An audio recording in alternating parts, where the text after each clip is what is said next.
안녕하십니까, 불광입니다. 헬스 트레이너한테 PT 받았다고 파혼하자는 얘랑. 제목 그대로야. 어젯밤 한숨도 못 잤네. 내가 PT 받는다고 예랑이한테 얘기했고, PT 잘하는 사람이 남자인 것뿐인데 예랑이한테 남자한테 PT 받는다고 말을 못했어. 근데 남자인지 여자인지 그렇게 중요해? 솔직히 터치가 좀 있고 담소도 나누는 건 사실이야. 그렇다고 해서 뭔 썸이 있고 그런 것도 아닌데 이게 파혼 사유야? 남자들은 그냥 머리에 뭐가 든 건지, 머릿속에 맨날 음흉한 생각만 갖고 사는 동물인가? 터치해봤자 골반 가슴 사이 정도인데 여자 PT쌤도 다 하는 것들이거든. 이라는 게시물이 있는데, 뭔가 게시물만 봐도 싸하지 않습니까? 아니 말하는 꼴을 보니 쥐가 잘못해놓고 뜬금없이 다른 남자도 욕하고 있잖아. 파혼 당할 짓은 자기가 해놓고 남자들은 원래 그러냐면서 싸잡아서 욕하고 있지 않습니까? 정신을 못 차리고 있어. 알겠어요. 지금 이 글쓴이의 상태가 굉장히 불안정해가지고 뭐든지 욕하고 싶은 상태는 알겠는데, 그런데 말입니다. 니 같으면 니 남자친구가 여자한테 PT 받고 있으면 좋겠냐고. 마침 이런 댓글이 여기 있네요. 남친이 여자 트레이너한테 PT 받으면서 만져줘도 괜찮은 거지 라니까 글쓴이 왈 남자랑 여자랑 같냐? 넌 여자 만나지 마라. 라는데, 넌 좀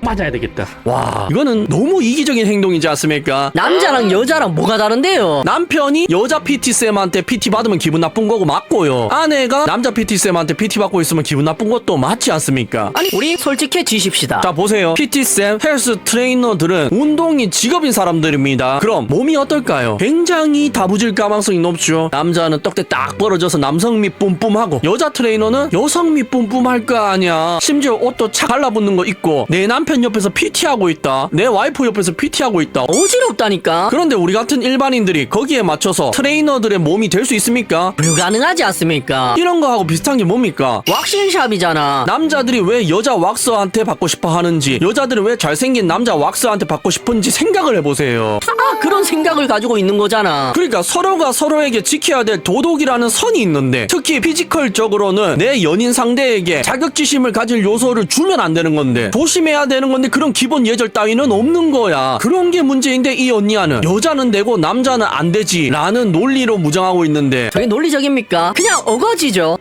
애초에 남편이 싫다는 거 협의 없이 했다는 거 1트, 남편이 보기에 평소에 행실이 못 믿음 해서 2트, 정말 남자 PT라서 파혼이라고 생각하는 거야? 그쵸. 저런 마인드를 가진 거 보니까 평소에 이런 남녀 사이에 대해서 얼마나 쿨한 척 했을지 안 봐도 비디오지 않습니까? 제가 볼 때는 남사친 문제도 엮여있을 가망성이 굉장히 높다니까. 친구인데 뭐 어때? 오래 만난 사이야. 여보 만나기 전에 만나던 사이야. 동성보다 더 친한 이성 친구야. 라는 논리 지겹도록 많이 들어보셨죠? 그런데 그런 게 존재합니까? 님이랑 헤어지면 걔랑 사귄다니까. 그딴 걸로 파혼하자 하는 남자 진행 노노 위태롭다. 라고 이제서야 편들어주는 사람 하나 생기니까 거기에 바로 댓글 다는 거 보세요. 이게 맞는 거지. 남자들 동물 짐승 것들. 이라면서 막 맞장구 치고 있잖아. 그런데 여기 댓글 단 사람은 한마디만 하는 게 아닙니다. 근데 너도 다음 남자친구 싫어하는 행동 하지마. 시집 가려면 이라고 하니까 안 가 그냥. 이라고 쿨한 척 하는 거 보세요. 진짜 쿨병에 빠졌다니까. 네, 맞습니다. 저 마지막 말, 남자가 싫어하는 거 하면 결혼은 힘들다는 말. 당연한 거지 않습니까? 그런데 요즘에 꽤 많은 사람들이 남자가 싫어하는 걸 하면서 지멋대로 살면서 남자 만나서 결혼하고 싶어 하는 사람들이 굉장히 많단 말이죠. 여자들 이기적인 행동 원래 이런 식이냐? 연애 3년 결혼 7년 차인데 맨날 싸우는 패턴이 똑같음. 진절머리 난다 진짜. 와이프 기분 나쁨 이꼬로 내가 사과하고 풀어주음 끝. 내가 기분 나쁨 첫 번째. 이래서 저래서 와이프가 그렇게 행동한 거니 다 이유가 있고 명분이 있으니 기분 나빠할 일이 아니다. 두 번째. 남편도 예전에 그렇게 행동한 적 있지 않냐? 근데 왜 나만 사과하냐? 이 두 가지 패턴을 시작으로 또 말싸움 해야 하고, 과거 끄집어내서 네가 잘났니 내가 잘났니 말싸움 해야 하고, 정말 지친다 진짜. 그냥 본인 행동 때문에 남편이 기분이 별로인 것 같으면 기분 좀 맞춰주고 풀어주면 누가 어떻게 되냐? 왜 사사건건 본인이 잘못 없다, 남편을 오해다, 뭐 같은 사족을 붙여가며 본인은 아무 잘못 안 하고 사는 성인군자 마냥 말하고 행동하는지 도대체 모르겠네. 저게 그 방어 기제인가? 아니면 이기적인 행동인지 진짜 짜증만 난다. 남자는 자존심 굽혀가면서 먼저 사과하는 게 쉬운 일인 줄 아나? 말만 들어보면 나만 가정에서 잘못하고 사는 패급 인간 그 자체로 느껴짐. 형들, 내가 아직 순진한 건가? 저런 부분에 대한 기대를 안 하고 살아야 하는 건가? 이런 걸 대충 구글링 해보면 밑도 끝도 없이 남자가 속 좁게 군다는 둥, 남자가 지고 살아야 한다는 둥, 뻘소리만 가득한데, 나도 다음 생은 안 달고 태어나서 애새끼 마냥 찡찡거리면서 본인 잘못은 절대 인정 안 하고 살아도 주변 똥파리 새끼들 남편, 남자친구가 잘못했네 하고 편들어주면서 따라주는 술이나 좀 마시고 살고 싶다 라는 게시물이 보이십니까? 봐봐요. 조금만 이름만 검색하면 바로 피해자가 나오잖아. 니는 안 되고 나만 되는 이런 자기밖에 모르는 이기적인 행동에 당하는 사람들이 생각보다 많다니까. 저게 그겁니다. 여기에 대한 설명은 댓글 하나 읽어드리고 해드릴게요. 저런 경우 너무나도 많고 나도 저걸로 고민 많이 했던 사람으로서 그 원인은 남자를 나보다 상위의 남자로 보고 있는 게 아니라 을로 보고 있기 때문에 내가 만나주고 있는 건데 그럼 네가 나한테 다정하기라도 해야 되고 지고 살아야지. 네가 감히? 이거인데 님은 동등한 관계라고 생각하고 자꾸 논리적으로 잘잘못을 따져보려고 하니까 도무지 이해가 안 되고 얘기도 안 되는 거임. 뭐 사람 사이에 위아래가 어디 있냐라고 하겠지만 사람은 본능적으로 자기보다 위인지 아래인지 판단하고 그에 따라 행동함. 근데 인성이 된 사람은 자기보다 조금 아래라고 생각되더라도 존중과 배려를 하고 사는 거지. 본능적으로는 위아래 다 판단하고 있음이라는데 이겁니다, 여러분들. 사실 동등한 결혼, 사랑해서 한 결혼이 아닌 조건 보고 결혼한 사람들의 대부분이 이 현상을 겪고 있는 건데 그러니까 언니 아들이 남자들을 위해서 내가 결혼해줬으니까 애도 내가 낳아줬으니까 네가 무조건 내한테 잘해야지 떠받들고 살아야지 감히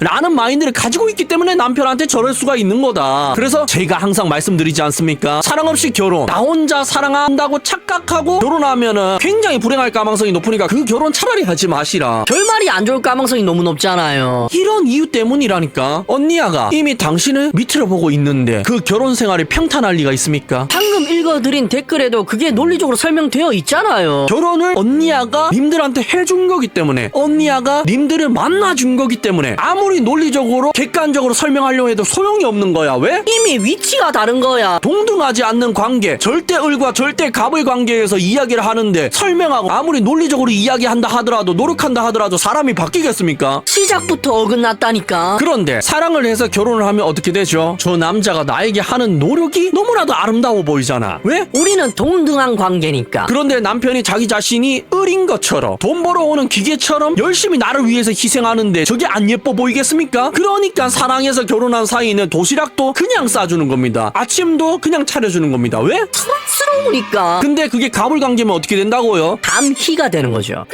그러니까 항상 말씀드리는 거지만 애초에 잘 만나셔야 돼요. 첫 번째 PT 관련 글도 생각해보세요. 남자가 파혼을 결심하기까지 얼마나 마음고생이 많았겠습니까? 저게 한 번에 선택할 수 있는 일은 아니잖아. 심지어 파혼인데. 그런데 저 언니야 글만 봐도 콜병 걸려가지고 남사친 이야기 많이 했을 가망성이 굉장히 농후하잖아. 그런 정상 아닌 사람 때문에 결혼식장 계약금까지 날리고 부모님한테 못 보일 것까지 보이고 이게 뭐하는 짓입니까? 연애 때 잘만 걸렀으면 안 해도 될 짓을 사서 하는 거라니까. 그리고 연애 3년 결혼 7년 했는 그 을의 인생 글도 보십시오. 저게 연애할 때 티가 안 났겠습니까? 여기서 한 가지 팁을 드리자면 반드시 인지하고 있어야 될 게 한 가지 있습니다. 뭐냐 하면은 내 여자 정도면 괜찮겠지를 비교 대상을 주변으로 보지 마. 국내에서 찾지 마. 무조건 세계 평균으로 잡으십시오. 제가 말씀드렸죠. K를 시작하는 그 나라의 평균이 말도 안 되게 높다니까. 남자들에게만 불리하게 되어 있다고요. 거기 기준에 맞춰서 내 여자 정도는 괜찮겠지 하면은 연애 때와 결혼 후에 달라진 모습에 적응을 할 수가 없다니까. 근데 그 언니야는 원래 그런 사람이었는데 여러분들 막 기준을 이상하게 잡아서 착각하고 계시고 혼자 북치고 장구치고 결혼했다 이거죠. 근데 혼인도장 찍고 나면 어떻게 됩니까? 반품도 안 되잖아. 정신을 못 차리고 있어. 그러니까 결혼한 사람들의 후회 글이 커뮤니티에 그렇게 많이 올라오는 거라니까. 그러니까 연애 관계에서 이상한 점을 발견했다? 전 세계 평균으로 따져봤는데 좀 이상하다? 그럼 차단하세요. 안 만나면 돼. 근데 결혼 준비 과정에서 발견했다? 계약금 아까워하지 마십시오. 결혼식장 계약금보다 혼인도장 찍은 뒤에 갈라설라 하면 변호사 비용이 더 많이 든다니까요. 꿈속에서 깨어날 시간입니다. 레드 썬 시청해주셔서 감사합니다.